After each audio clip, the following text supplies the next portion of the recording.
Ever since I was 15 or 16, I have been having a recurring nightmare. Every month, I have the same horrible dream again and again. In the nightmare, I find myself alone in an abandoned building. I am standing in a dimly lit hallway when all of a sudden I hear very distant sounds. Thud, thud, thud. The violent blows echo throughout the building. Then, the noise begins to get closer, creeping towards me down the long and gloomy corridor. That's when the terror grips me and I turn to start running back down the hallway, searching desperately for a place to hide. I run until I reach a door at the end of the hallway and there is nowhere else to go. I open the door and find an unfinished bathroom. Closing the door behind me, I crouch in the corner and listen to the sound of the violent blows drawing ever closer. Thud, thud, thud. Finally, the noises reach the bathroom and heavy blows rain down on the bathroom door where I am hiding. The door trembles with every blow, and I bury my head between my legs, hoping it'll end. The sound of the blows become louder and stronger. Just when the door seems as if it is about to give in, I wake up in my own bed, shaking and sweating. Every day after I have this nightmare, I can't shake the feeling that I'm being watched. It is as if someone or something is watching me and watching everything I do at every moment of every day. Sometimes, out of the corner of my eye, I catch a glimpse of a girl. I have seen her when I was in class at school, walking down the street, or just hanging out with friends. As soon as I notice her, she seems to disappear into thin air. She seems to be a girl around my age, and she is always dressed in gray. Whenever I spotted her, I only caught a brief glimpse, but afterwards, I could not stop shaking. It was 3 months ago when I flipped through the newspaper that I read the horrible news about the murders. It seems that an entire family in my city had been brutally killed. The father, mother, and the 2 teenage daughters were beaten to death in their own apartment, and the 3rd girl was missing. There were some black and white photos of the crime scene. The photos were taken in the family's living room, and it was completely destroyed. The table lay in pieces, the curtains were torn, and the mirror was broken. The carpet was covered in splinters and pieces of shattered glass, and there were pools of blood all over the floor. But that's not what caught my attention and caused me to break out into a cold sweat and made me shiver uncontrollably. It was one of the other photos, the photo of the missing daughter. I recognized her immediately. It was the girl in gray. I was sure it was the same girl I had caught fleeting glimpses out of the corner of my eye. Although I had only seen her from afar, I was sure it was her. That night, I was terrified of going to sleep. I was afraid of what I might dream. I tried desperately to stay awake, drinking endless cups of coffee and glasses of cola, but it was no use. Eventually, I fell asleep and had the nightmare again. In the dream, I found myself back in the dingy, abandoned building, and again I heard the noises. The nightmare was the same as it always had been, except for one thing. This time I didn't wake up when the door finally gave in to the strong blows. Instead, I heard the door cracking and I felt the splinters fall on me. Then I looked up and saw what was standing there. It was the girl in gray. Her hair was long, her skin was pale, and she was barefoot. When I finally saw her face, it left me petrified. Her face was almost the same as mine. It was like looking in a mirror. She stood there before me, staring at me with a sinister smile on her face. In one hand, she had a bloody iron bar. I was paralyzed by fear and couldn't move. At the moment, I realized I was completely naked. And that's when the girl came rushing towards me. She jumped on me, but she never landed on me. Instead, she seemed to go right through me. It was as if she had somehow jumped into me. When I woke up, I was terrified, pale and sweating. I had the strangest feeling inside. It felt like there was something moving about inside my body. Since then, I have not seen the girl in gray. A few weeks later, I discovered I was pregnant. I'm not married, and I've never had a boyfriend, so how can I be pregnant? It's impossible. And yet, there's a baby growing inside of me. The doctor told me it is a girl. I'm very scared of what might happen. What am I giving birth to? A baby or a demon? If anyone has any idea what's happened to me, or if someone had the same experience, please tell me about it. I'm really scared. It seems so cliche to start by saying I don't believe in ghosts, but however, that's where I'm coming from. A few years ago, I moved into a one-bedroom apartment, and it was my first time that I was living on my own. So the apartment block had been built in the 1930s, and I'd been there for a few months when I came home from work one day and went into the bathroom. I saw something strange. The wooden board covering a hole in the ceiling that led to a small attic space lay broken in two pieces on the ground. I examined the broken pieces. The board was an inch thick, and it would have taken a Bruce Lee type person to break it. I thought the landlord had sent someone to work on the attic. I was frozen stiff with fear. I thought, someone is up there for sure. So later on that night, I emailed the pictures to the landlord asking if anyone had been there. Of course, with an undertone of annoyance since she hadn't warned me. Her reply read, "Please call me as soon as you're able to." So I called, and she explained that her last two tenants had the same thing happen. She promised to replace the board, and of course she did. About a month later, I woke up one night around 4 a.m., and I had so many goosebumps, it felt like someone was rubbing his or hands on me. Everything was silent, but then I heard this sound coming from above my bed. It was a dragging sound, like someone pulling a sack of potatoes. I was frozen stiff with fear. I thought, someone is up there for sure, but there's no way an animal can make that sound. After 5 minutes, I managed to work up the courage to turn on the light and walk to the bathroom. I was armed with a baseball bat, of course. When I looked, I saw the new board covering the hole was broken in two again.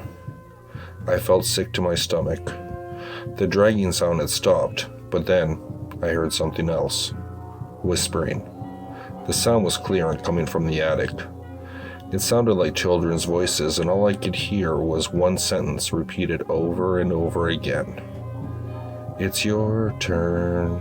It's your turn." I switched on every light in the apartment to make things feel normal. It was 5 a.m. and it was dark outside. So I decided to watch TV to try and unwind. Then, a fuse blew. So my pet Budgie Dexter, whom I kept in the kitchen, he usually never made a sound at night, but he started to squawk like he was being strangled. I'd never heard them make those noises before. He was basically screaming. So I grabbed my car keys, ran out, and sat in my car and waited till the sun came up. When I saw people walking their dogs, this comforted me enough to go back inside. The front door was open, but I thought I hadn't closed it when I ran outside. So I went into the kitchen to check on Dexter, and he wasn't in his cage. I felt sick again. All my windows were closed, so I looked everywhere inside. When I walked into the bathroom, I heard a splashing. Dexter was half drowned in the toilet. I took him out, washed him up, and dried him off. I was so confused. I had no idea what was happening. So around 8 o'clock in the morning, I called the landlord and gave her a watered-down version of the night. And her reply was, "Oh wow, you heard the whispering too?" So I stayed in that apartment for another 18 months, almost 2 years.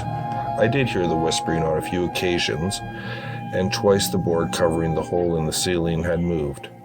Although now I live elsewhere, the landlord recently called. She said that her new tenants had begged to speak with me about some of the stuff that's been going on there. I thought to myself, forget it. It's their problem now. One evening when I was in my junior year of high school, my mom and dad went out, leaving me home alone. I had a lot of homework to do, so I spent the whole evening sitting at my desk in my bedroom. My parents left the house around 6 p.m. While I was doing my homework, I put on my headphones and listened to really loud music. There was a big storm that night, and my desk was facing the window so I could see the rain and the lightning outside. My parents got back around 11 p.m. When I saw their car drive up, I took off my headphones, and as soon as my mom opened the front door and came inside, I heard her shout my name. "What on earth happened in here?" she demanded in an angry voice. Confused, I ran downstairs. My mom was standing in the hallway with a furious look on her face. She pointed at the floor and yelled, "Was this you?" I looked down and I saw the carpet was covered in muddy footprints. "I have no idea how those got there," I said. "I spent the whole night at my desk doing my homework." I watched as they looked around, and the looks on their face had changed from anger to confusion, and then to fear. We both realized it at the same time. Someone else must have been in the house. So we followed the trail of footprints, trying to make sense of the whole situation. They started at the back door, which we usually left unlocked. Then we noticed something else.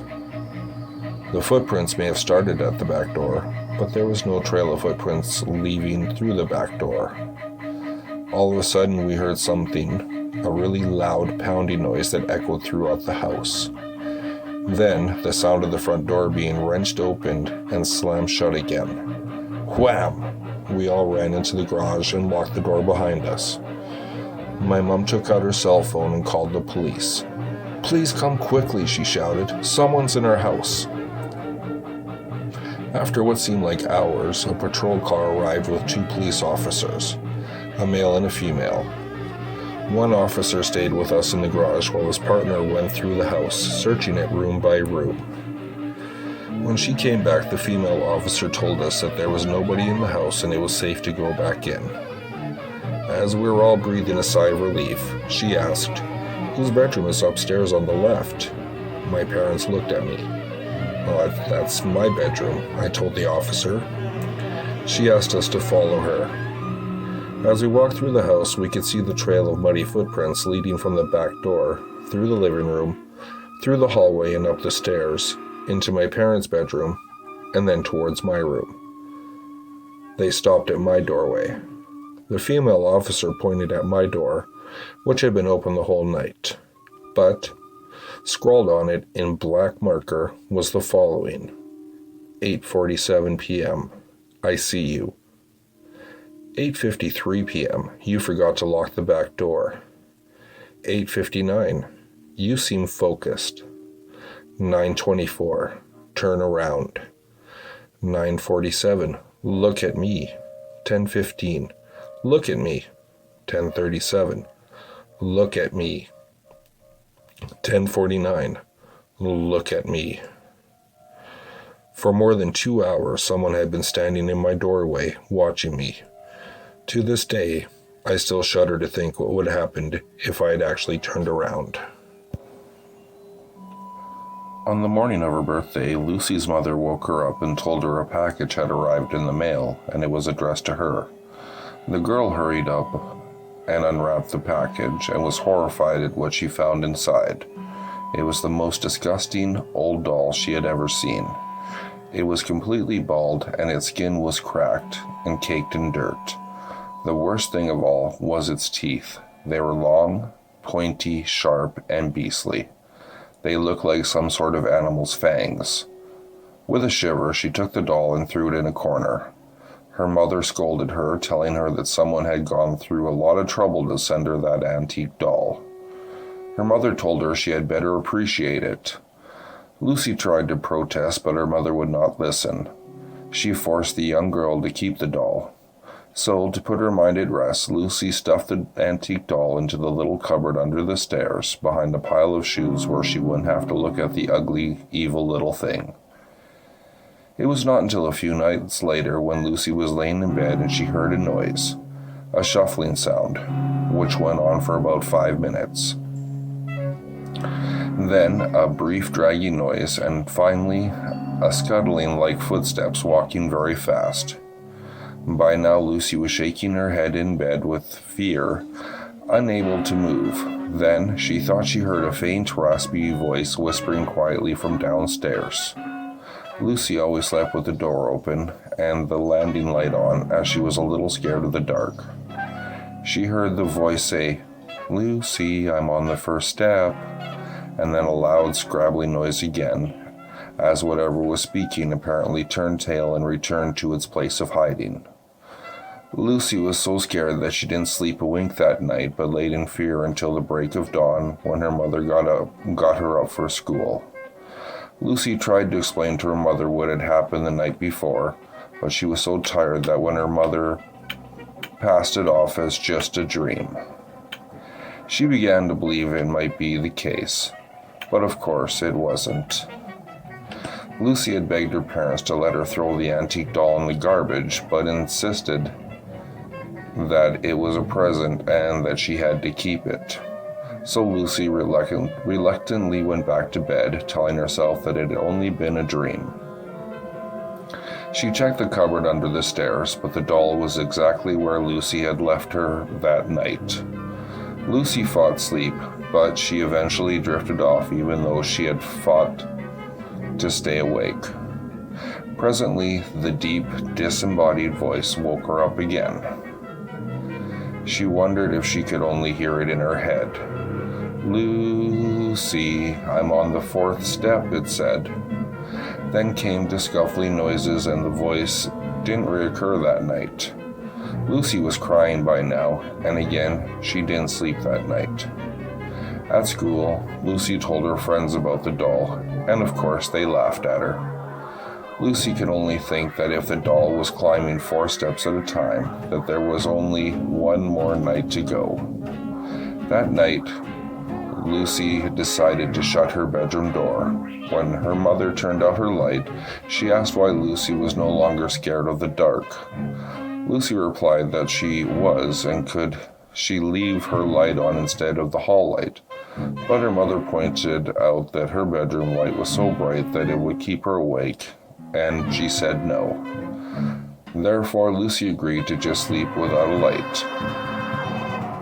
She opened the bedroom curtains instead to light the room a little anyway.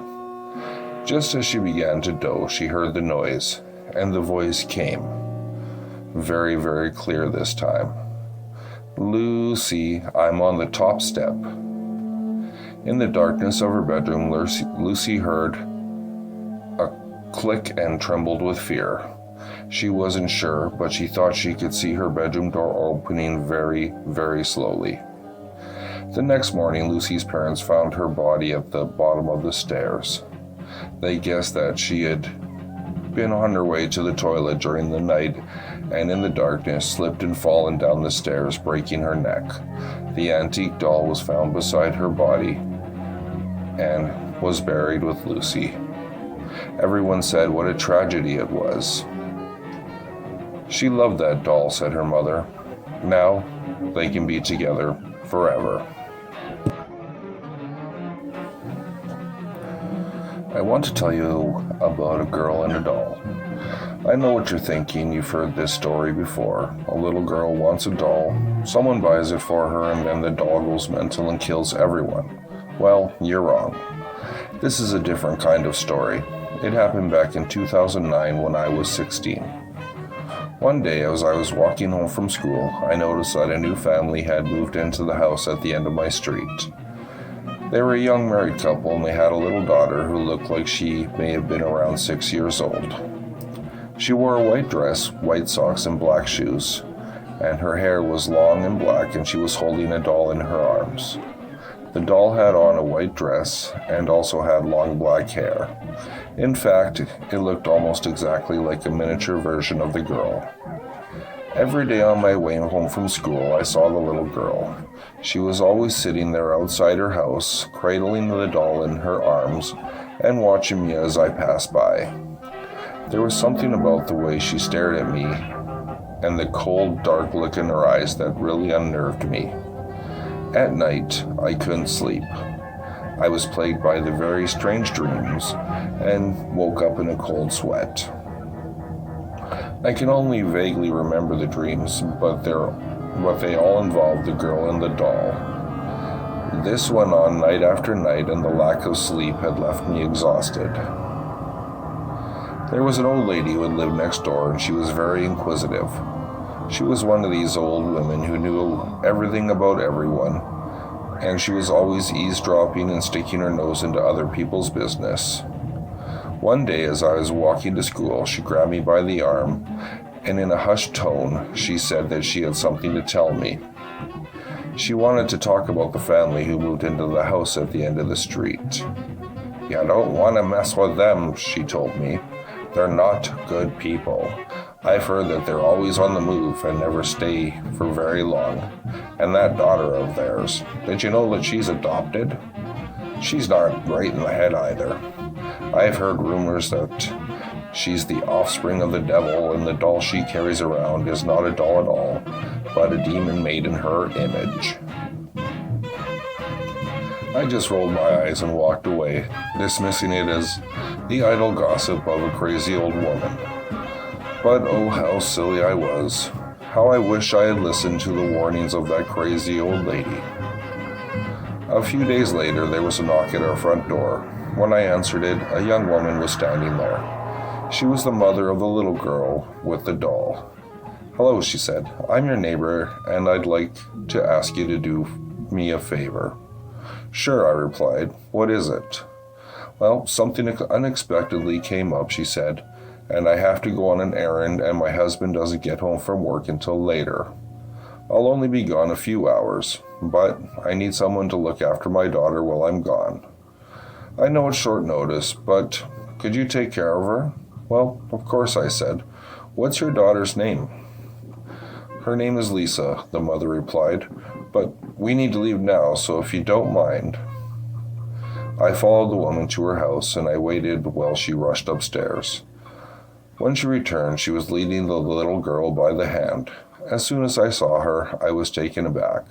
There was something wrong with her. Her eyes were completely black, like the eyes of a shark, and she was still clutching that wretched doll in her arms. I didn't know what it was about that doll that creeped me out so much. Perhaps it was because it looked so much like the little girl that it was disturbing and uncanny. Before I had a chance to back out, the mother said her goodbyes, then got into the car and drove away. Without a word, Lisa reached up and took me by the hand. Her skin was ice cold to the touch, and it sent a shiver down my spine. "Play with me," she said. So we went upstairs to her bedroom, but as soon as I closed the door, I began to feel uneasy. I could detect a strange, unpleasant smell in the room, but I couldn't figure out what it was or where it was coming from. I played with Lisa for about 30 minutes, but then I began to feel a tightness in my chest. I broke out into a cold sweat and my stomach was churning. I felt like I was going to vomit. "I have to go," I gasped. All of a sudden, Lisa scrambled to her feet and cried out, "No, you're not going. You're going to stay here with me forever, and we'll play all the time." She stared at me with those cold black eyes, and I felt like I was going to faint. I was frightened and I wanted to get out of that room. But when I tried to open the door, the handle wouldn't turn. I began rattling it and pulling on it, but it was no use. So I ran to the window and I tried to open it, but it wouldn't budge. No matter what I tried, I couldn't open it. Then I remembered the warning of the old woman and cursed myself for not listening to her. I was trembling with fear, but I decided to recite a prayer. Our Father, who art in heaven, hallowed be thy name. As soon as I uttered those words, the little girl let out an ear-splitting screech. She screamed so loud that I thought I was going deaf and I had to clasp my hands over my ears, but I never stopped reciting the prayer. Thy kingdom come, thy will be done on earth as it is in heaven. The girl dropped the doll and it fell to the floor. All of a sudden, it came to life and it came at me, gnashing its teeth and scratching with its clawed hands like a feral animal. I tried to kick it away, but it jumped at my neck and tried to tear my throat out. I fell backwards on the bed, desperately trying to fight the doll off. It was a terrible struggle. The doll was thrashing back and forth, scraping me and tearing at my clothes. Every time it got its hands around my neck, it started to throttle me. Eventually, I got the upper hand. I grabbed it by the legs and swung it with all my might, smashing its head against the wall. It hit the wall so hard that it left a dent in the plaster. A crack split the doll's face in two, and a thick black smoke began pouring out. And give us this day our daily bread, and forgive us our trespasses, as we forgive those who trespass against us. The doll lay on the floor, shaking and wriggling, flopping back and forth like a dying fish. The doll's head split wider, and the smoke billowing out grew thicker and thicker. And lead us not into temptation, but deliver us from evil. Amen. When I finished reciting the prayer, Lisa was laying in the middle of the room, unconscious, and the doll was a little more than a steaming pile of molten plastic, hissing and bubbling on the carpet. Just then, Lisa's mother came home.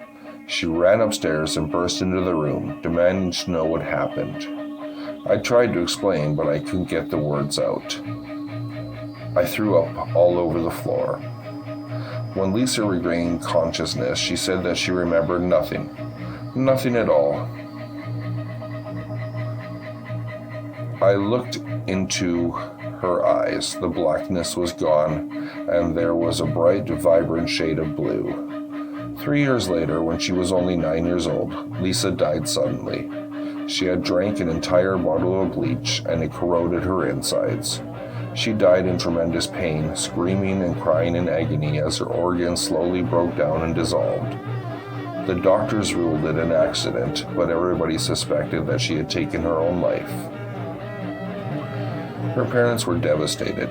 No one could explain why a girl so young would do such a thing. A week after the funeral, her mother and father moved out of the house. It held too many bad memories.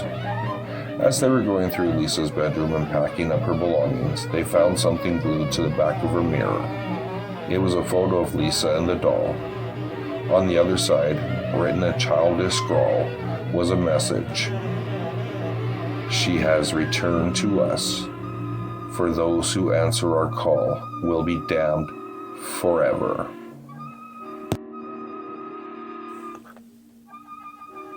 When I was 4 years old, my mom and I moved into a large colonial house that was built in the late 1800s. My mom always had a weird feeling about the house. There was this little bricked-off section in the basement, and we never knew why it was there. My mother told me that soon after we moved into the house, I suddenly had an imaginary friend. One day, out of the blue, I told her that I had been playing with a little girl named Jenny. She thought that it was just a phase and didn't pay much attention to it. I told her that Jenny wanted me to let the cat go into the basement so that she could play with it. My mother allowed me to let the cat go down there. It never came back. That creeped her out. Then, a few days later, I told her Jenny wanted me to go down in the basement to play with her. My mother refused and told me to go upstairs to bed.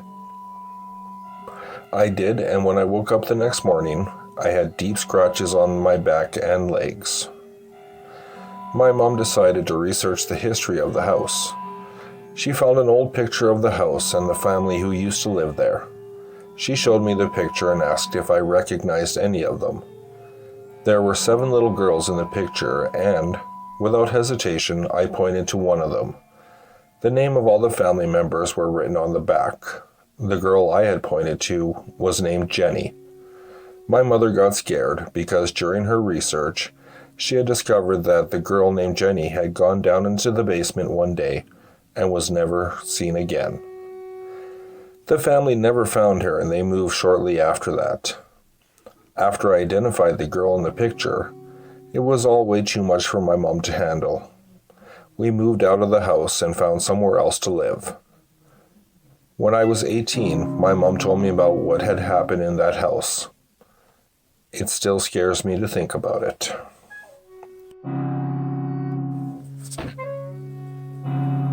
When I was younger, my niece had an imaginary friend, but she said she wasn't allowed to tell anyone his name. She said he told her everyone would get scared if they knew it.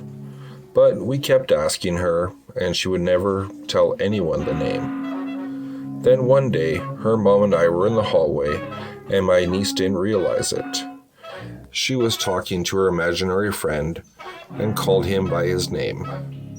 To this day, whenever I think about it, I'm still creeped out. The imaginary's friend was Lucifer. I was staying in my aunt's house when I saw my 4-year-old cousin April sitting on the stairs. She was making funny faces. I asked her what she was doing, and she said, "Well, I'm copying the lady with the braid." But there was no one else there, so I asked, "Well, where is this lady, April?" She pointed up at a beam running parallel to the stairwell. "And what's this lady doing?" I asked. "Well, she's making funny faces," April replied. I was about to go upstairs when April said something that stopped me in my tracks. "Her braid, it's around her neck." I asked what she meant. April pointed up and said, "The lady is hanging by her braid. She's making funny faces at me." Then April started making a face. Her eyes were wide and bugged out. Her mouth hung open and her tongue stuck out. I realized it was the face of someone who was being strangled to death. When I was growing up, there was a girl in my neighborhood that was very, very strange. All of the other kids were freaked out by her. One day, she told all of the kids that in the forest behind her house, there was dead, bloody people. When they heard this, all the kids freaked out and told their parents.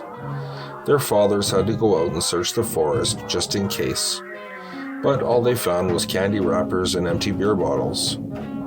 After that, all the kids in my neighborhood refused to go near her, including me. A few years later, my parents divorced. On the day the moving came to take my mom's things out of the house, the girl came up to me out of nowhere and told me that Matt didn't like that my parents were getting a divorce. I had no idea who Matt was. Even though I stopped being friends with her, my dad was still friends with her parents. My dad had told me that Matt was her imaginary friend. Her parents had told him all about the problems they were having. Matt was often too physical. They claimed that Matt could control the lights and could even make the power go out. They said Matt also knocked on doors at night, and if he was ignored, the banging on the doors would start. A few years later, my dad decided that he would invite the girl and her parents over to our house. I was begging my dad not to do this, but he said it would be nice to catch up with them. So when they came over that night, my dad told me to entertain the girl. I brought her up to my bedroom, and she seemed to be acting normal. She even told me how nice my room was. However, I was still creeped out by her. She just sat down in the middle of the floor while I tried to put a movie on the DVD player. All of a sudden, out of nowhere, in the most deadpan voice, she said, "Matt's here." And at that exact moment, the lights began to flicker on and off. I got so scared I ran out of my room, crying in fear. Her parents came running up the stairs, dragged their daughter out of my room, and took her home. For weeks afterwards, I refused to sleep in my bedroom. I haven't heard much from that family ever since then, but I have heard that Matt still controlled the lights, but I didn't know if he was really still around. To this day, whenever the lights begin to flicker or a bulb blows, it still freaks me out. If you like what you heard, please like, subscribe, and share with your friends. If you'd like to, you can follow me at Twitter. The handle is @FuzzyPantaloons, and I'll see you all next time.